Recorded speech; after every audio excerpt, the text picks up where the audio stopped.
Welcome to the Real View podcast, where Ohio Realtors connect you to innovators and influencers, keeping you with the real view of real estate. Whether you're a broker, agent, first-time homebuyer, industry leader, or just happen to stumble upon our podcast today, you can expect to hear tips, tools, tricks, interesting information, and so much more from the experts in Ohio's real estate game.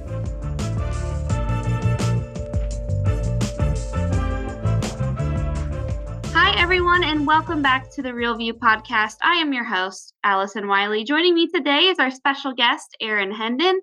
He has extensive experience in real estate and entrepreneurship, and this has given him a unique perspective on how to navigate even the most unstable market conditions, which, if you are practicing today, I think it's safe to say we have been experiencing some of that. With 30 years experience in transformational education, he's helped over 10,000 people get unstuck and grow sustainably as entrepreneurs and leaders. He's also a top-selling realtor and managing broker for Christine & Company, a top X team in Seattle. Aaron, welcome on to the show. Thanks, Allison. It's great to be here. I'm so excited.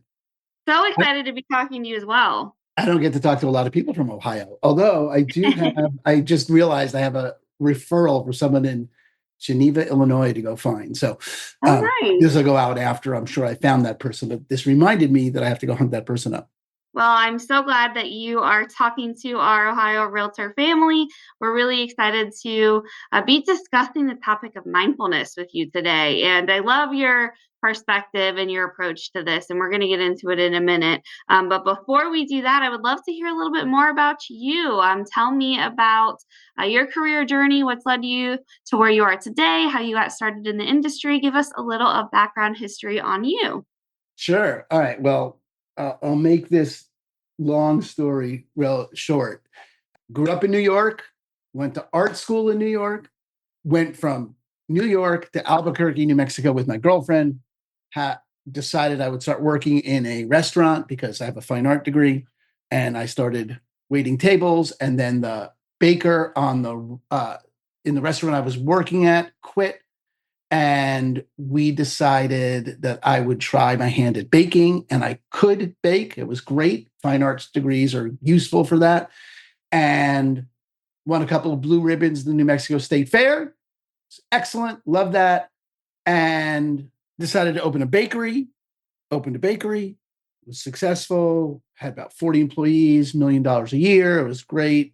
Sold it, went to work for a company called Landmark, which is a transformational educational company you had mentioned. And I did that for 10 more years. And I moved from Albuquerque to Phoenix and Phoenix to Seattle. And then after 10 years of that, I wound up, and I don't like saying I wound up with 2 kids. Like, how'd this happen? But I found myself with 2 children and decided I wanted to get into a business that would give me more flexibility, and took into real estate, went to my friend who I'd known for 20 years and said, okay, I'm ready to be on your team. And she said, I don't have a team. And I said, well, you do now. And started as a KW agent and then made the move over to EXP in 2019 and have been just, rocking it ever since. Just love it. Love the opportunity to be with people.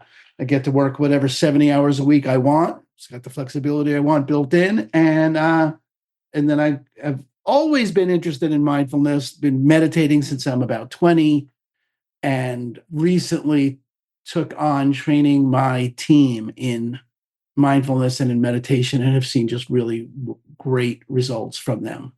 And so I love working with realtors about it or salespeople about it in general because no one else is. Yeah, very true. And I think it's something definitely in today's environment that should gain more attention, that there should be more of a focus on how to keep our minds right, how to make sure that we are in a mindset that's going to be the best for us, not only in our business and in our sales lives, but also us as people. And I'm really excited to be having this conversation with you around it today and learning a little bit more about how we can do that. But I think let's just start, with the basics. What is mindfulness and what's your view on mindfulness and what it means? Sure. Mindfulness is paying attention in the moment on purpose without judgment.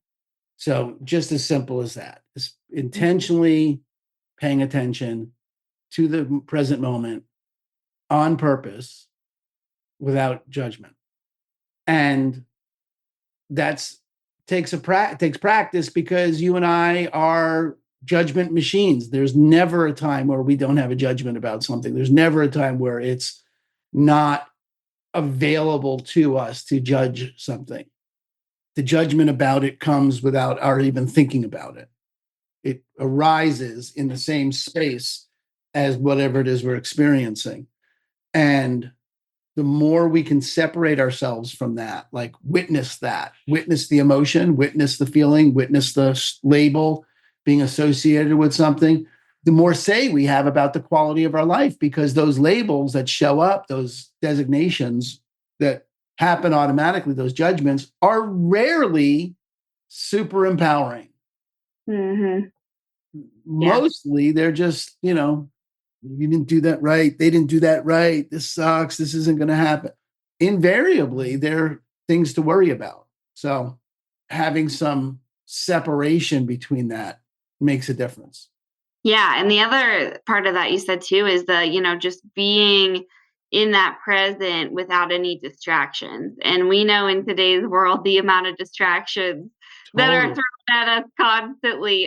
Talk to us a little bit about that, and maybe how you are able to get away from those distractions and focus more on being in that moment. Yeah, well, so like I said, it's a practice. So Yeah. you don't get good at, it's always hard till it's easy. Everything is hard till it's easy. And you don't learn how to ride a bike by reading about how to ride a bike. It's not the way we learn anything meaningful. You got to get on the bike and get introduced to the sidewalk a bunch of times until you distinguish, until you see something, you feel something becomes real for you that wasn't real for you before. And the beauty of that is, once it becomes real for you in that way, once you distinguish it for yourself, you have it forever. I Yeah, don't care how long it's been since you rode a bike. If you learned how to ride a bike as a kid and 50 years later we put you on a bike, you can ride a bike because you distinguished balance from not balance, from falling. So mindfulness is a little bit like that, in that you've got to practice being in the present moment, because like I said, we're rarely in the present moment. Mostly for me, so like I said, I'm from New York. So my family motto has always been, things are never so bad, they can't get worse. I am constantly worrying about everything. And I had been, and that was really sort of my turning point moment in beginning to train my team. Was it became clear to me, I was at a retreat with my wife, and it was beautiful, and I had 5 deals in escrow, and nothing, it was just, I was living the dream. Sonoma, beautiful retreat, love my wife, married 26 years, just great relationship, kids are healthy, 5 deals in escrow is good for me at any one time. I'll take that any day, and I noticed that I was really worried, like anxious, and I thought, that is insane. And it was like an epiphany, a moment of clarity showed up, where I could see that the game I had been playing was to get myself into a position to acquire enough stuff, to make enough money, to do whatever, so that I would have nothing to worry about. And in this moment of clarity, I got to see that's never going to happen. I am never going to have nothing to worry about. I have kids. God forbid I don't have them to worry about. I mean, something tragic would have to have happened for me not to have them that I could worry about. And in that moment, it became like, I'm never going to get rid of the things to worry about. My job is to be able to manage my focus, where my attention is, because I could either have it just default to the things that I'm worried about, or I could put it on what I'm grateful for. But it's not about getting rid of the worry. And my life had been spent trying to get rid of the things that I was worried about, or getting rid of the things I wasn't grateful for. And that's not going to happen. So mindfulness really is a practice of having it all, of being aware of everything in the moment, of like, oh, okay, I do have this worry and I do have this joy, and I'm going to practice this, focusing on the joy, but not by trying to get rid of the thing I'm worried about. I have a 10-week class in this that I run with people, to be able to develop that muscle of separating the default worry from the possible opportunity it is to focus on the moment. Mhm. That Yeah. was a big ramble there. I don't know. No, no, not at all. I think it's always helpful to kind of hear the background story. And you've obviously been practicing it, a while and are in a place now where you're training and leading others. What kind of impact has it had on your life? And how long did it take? And I know you said, you have to do it regularly and it's always something that you need to be working on, but how long did it take you to feel like you really were able to feel comfortable with this and made it ingrained in your Mhm. life, and what was the kind of impact that it had on your life? About 6 months of dedicated 10 to 15 minutes a day. And I noticed that I had stopped worrying. And Mm, that was wild to me. I was like, how is this even possible? I was sharing with another friend and from New York that this had happened. And he goes, "What are you kidding? You're in New York too. It's genetic. You don't have that option." I was like, I know. I don't, but there it is, and that was 10 to 15 minutes a day for about 6 months. And the worry just sort of, I mean, it's not like I don't get upset, I mean, I get upset about things, but they pass. It passes in way less time. I mean, and frankly, things that would have been normally obsessed about or worried about just don't show up as worries anymore. And when I train people in it, it's usually about 3 months for them to get enough, 10 weeks, 8 weeks, 10, somewhere in that range. If they practice every day and we do the work together, 10 to 15 minutes a day, there's enough of a habit and enough of a result produced that there is a tangible enough benefit that, like going to the gym, if you can see results in the first 2 or 3 months, you get it. You can continue to go back. And it's maybe 6 months until it stops being, I don't know, problematic. Like it took me a lot longer to, I've gone to the gym now. I do CrossFit and been doing that for about 5 or 6 years. And it was up until maybe last 8 months or so that I have dreaded going to the gym. mm, Just dreaded it. I've years just, I always feel good after, and I mhm, have enough wherewithal and willpower and get myself to the gym because otherwise I'll feel like a slob and I mhm. feel good when I'm done. And, that's what it is to be an adult, is to do things you don't want to do. And that whole conversation we have with ourselves, Yep. substitute Every lead day. gen. You could Yeah. substitute lead gen for going to the gym in that conversation. And we Yep. do, like train realtors, we just put in lead gen in that. And this wasn't like that. Meditating wasn't like that. Like the practice of 10 minutes a day took about 6 months before it became, not the worst, biggest interruption. And yeah, and the thing about mindfulness that's wild to me is that it not only has 3,000 years of history, so it's not being like, oh, let's just check it out on Allison and see if it works. It's been demonstrated to work over an extended period of humanity. But since the 70s, there's a mountain of scientific data that demonstrates the changes in your brain that validate the experiential changes one feels. It grows your prefrontal cortex, the area of your brain responsible for rational thought, and it shrinks and thins your amygdala, the Mm, area responsible for for reaction. So you become more responsive and less reactive. And I don't know a salesperson in the world that wouldn't benefit of that. I don't know a human being in the world that wouldn't benefit. But every parent, and just in terms of realtors, every interaction you have with a client, how much better off are you when you can listen without reacting? mhm, It's sort of mhm, night and day. And I got really interested in this particular thing because every single coach that every single person listening to this podcast has ever heard or is ever going to hear is going to talk about how important mindset is. Every one of them does. No one doesn't talk about how important it is to have a positive mindset. And not one of them talks about how to get it, or rarely mhm, do they talk about how to get it. They don't tell you how to get a powerful mindset. How do you get an empowering mindset? What are the actions you take? And this is it. 10 mhm, minutes a day. And you mhm. can get it. And it's really not that, I mean, it's not instant and it takes effort and, you got to break up your routine. But 10 minutes a day. The Buddhists have a little joke. Everyone should meditate for 30 minutes a day unless you don't have time. And then you should do an hour. And this is like that. I won't work with people who are going to argue with me that they don't have 10 minutes. Yeah. Right. So it's just one of those things that really does make that difference, because you're changing your physiology.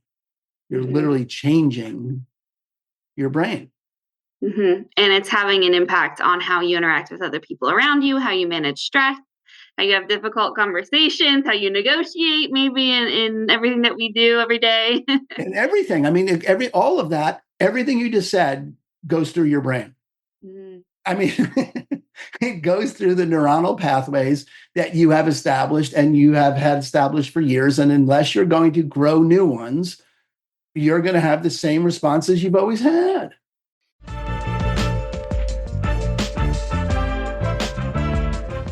This episode of The Real View is brought to you by the Ohio Association of Community Colleges. Ohio's network of community colleges provides accessible training that accommodates the busy lifestyles of aspiring real estate professionals at half the price of a traditional university. With convenient locations in every part of the state, as well as online options, Ohio's community colleges are your smart choice for pre-licensing education. For more details or to start the journey to a real estate career, visit the education page at ohiorealtors.org and then click on the pre-license course locations.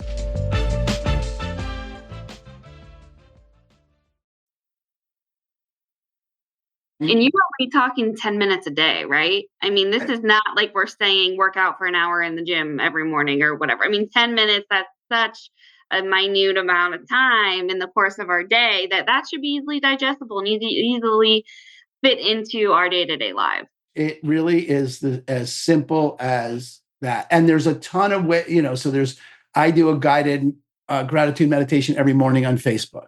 It's a Facebook Live. It's on my YouTube channel. It's on the Mindful CEO podcast YouTube channel if people want to watch it.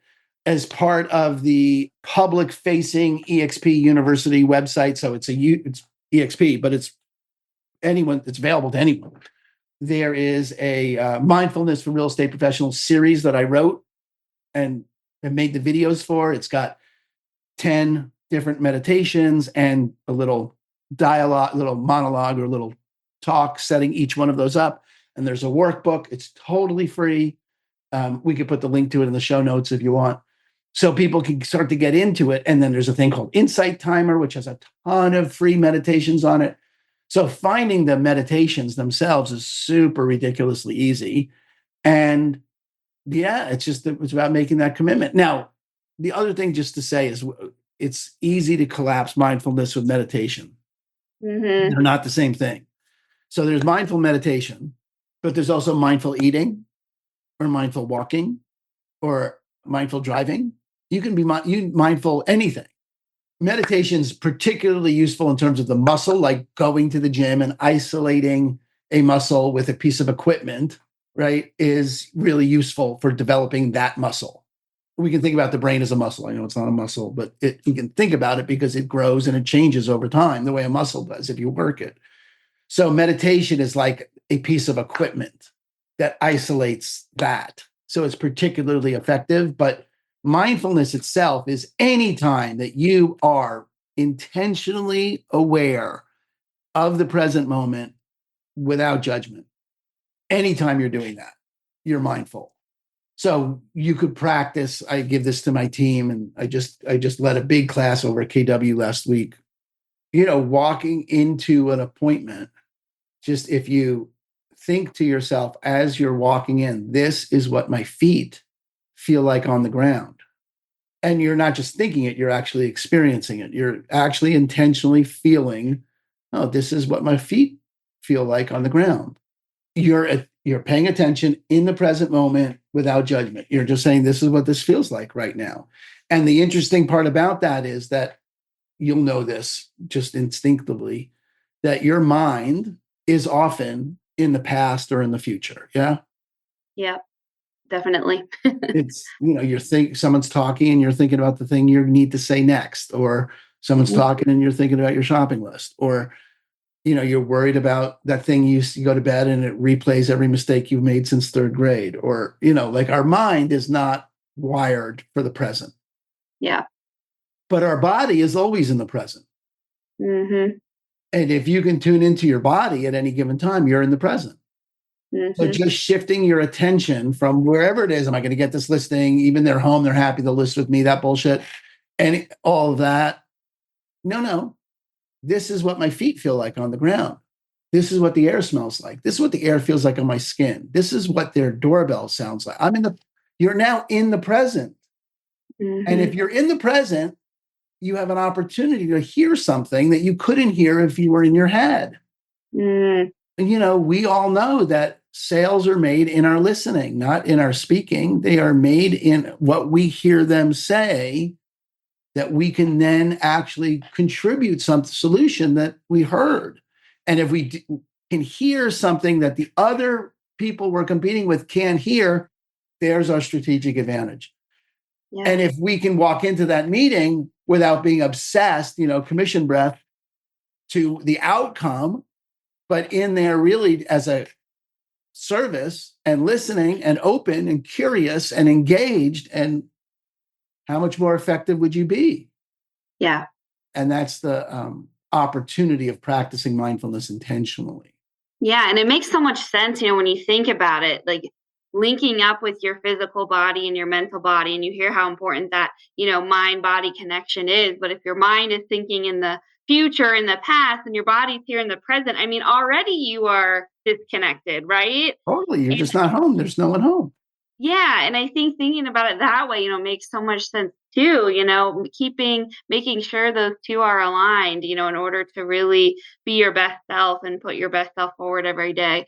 I think that's really important. Another thing that you mentioned too is people have their opinions on mindfulness, and, they think of it as that woo woo thing, like what would you say to people who think it's like that? Oh, very like far off, but you mentioned that it's been around forever. And it's just now kind of coming back to life or getting more attention. So what do you say to people who are like, oh, that's just a, fluff thing, or that's not, what do you say to those doubters?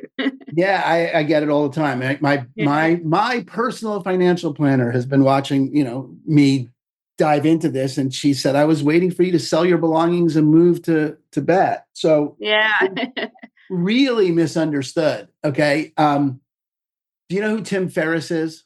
Mm-mm. Okay, Tim Ferriss wrote The 4-Hour Work Week. Mm-hmm. You remember that book? Yeah, I heard of that. Yep. Okay. He also wrote a book called Tools of Titans, which was a collection, and there's a subtitle to it, which is Habits and Practices of the World's Top Performers, Billionaires, and World-Class Athletes, or something like that. So it's habits and practices of the best of the best. And he interviewed hundreds of these people to get, what do these high-performing human beings do? Let's see if there's what we can reproduce, what we can own, what we could take, what's common, right? Mm-hmm. New York Times bestseller. He's got a podcast. It's a big deal. It's a big deal. So he interviews all these people, and he comes to this conclusion. One of the many conclusions in that book is the most common denominator, the most common practice that 80% of these people have is a mindfulness practice. So you can zig when they're zagging if you want, but those are billionaires, world-class athletes, and top performers in their field, and they all practice some kind of mindfulness practice regularly. And I don't know how much less woo-woo you want to get than that. And I'm a woo-woo guy, okay? I'm out of the closet as a woo-woo person. I am an Esther Hicks Abraham fan, Joe Dispenza. You can't come at me with, my wife does emotional freedom technique. And also I am out there on those branches as well. And 80% of the world's billionaires practice mindfulness. Yeah. Okay. Yeah. Shut up. Yeah. This is not, and there's other myths that go with meditation in particular that people got to get over. They don't have to, but if they're going to practice, they're going to get over. And I've written about these in BAM and Inman. People can look them up if they're interested. But, they think about my meditation in particular is emptying the mind. And I get this all the time. as an initial resistance, objection. My mind doesn't work that way. I have ADHD. I can't think. My mind doesn't quiet down. Okay. First of all, your mind doesn't quiet. I don't know anything about your condition. I'm not a medical doctor. I have a Bachelor of Fine Art degree.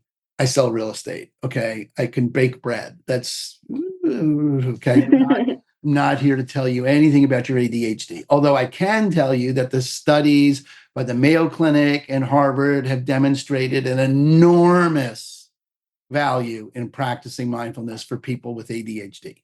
Mm. Okay. And you can just go Google that, ask ChatGPT for those studies, and they will clear difference made. I don't know if that makes a difference for you, your case, but there's that.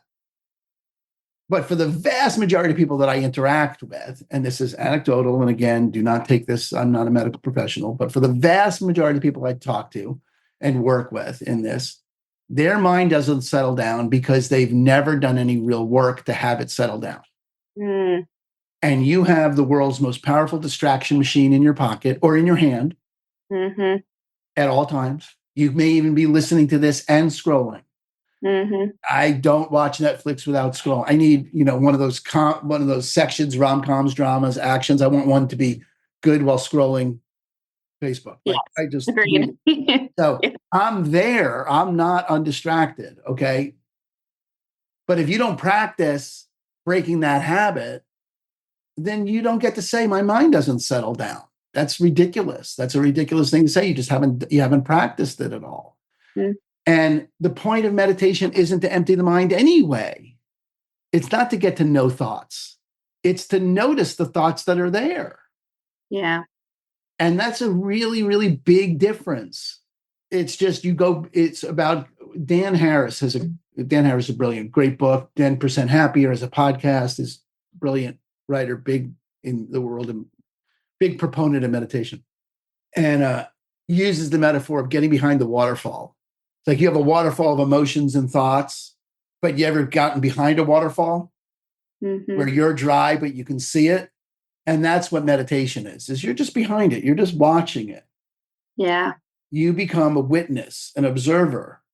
And that's radically different because you are no longer your emotions. You then have emotions. You can then have thoughts for the first time. Up until that, thoughts have you. Emotions have you. They're bringing you with them. This is a practice of going, oh, look, there's fear here. Oh, there's resistance here. I mean, I just trained that group of agents over at KW in call reluctance. What do you do about call reluctance? Not a small thing in our field, right? Right. And this is what you do about it. You begin, there's meditation that I created for it. But again, if you're not going to practice, I can't help. I can't. This is 10 minutes a day, committedly. And the other thing I find, Allison, is that it's reps that matter, not length of time. Running a marathon is not necessary here. You don't get better because you did an hour one day and none the rest. I'd rather have you do take 10 intentional breaths every day. Here's a fun practice. Okay, you want a fun practice to bring mindfulness in? Yeah. Every time you get a text, which happens how many times a day? Yeah, a lot. A lot, right? Every time that bell rings, every time it vibrates, before you respond, you're just going to take 3 breaths and notice and pay attention to the quality of the air on the way in and the way out, like the temperature of the air. You're going to put your attention on the sensations in the body of breathing, intentionally thinking this is what it feels like when I breathe for 3 breaths, and then respond to the text or not, or whatever, right?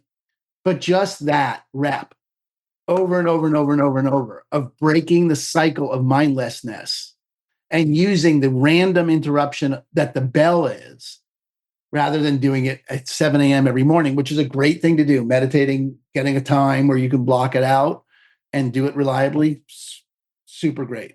But to be able to break the mindlessness and bring yourself into the present, first of all, just from your ability to respond to that text.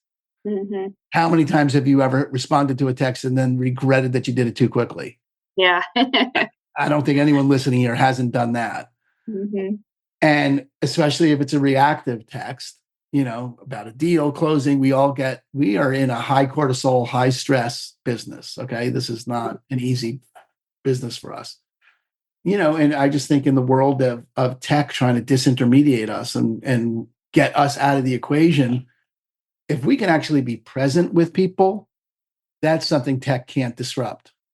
Mm-hmm. That's undisruptible, because nobody ever thought, oh, God, if that guy gets any more present, I don't want to talk to him. No one ever thought that. God, if I got listened to any harder, no one ever thought that.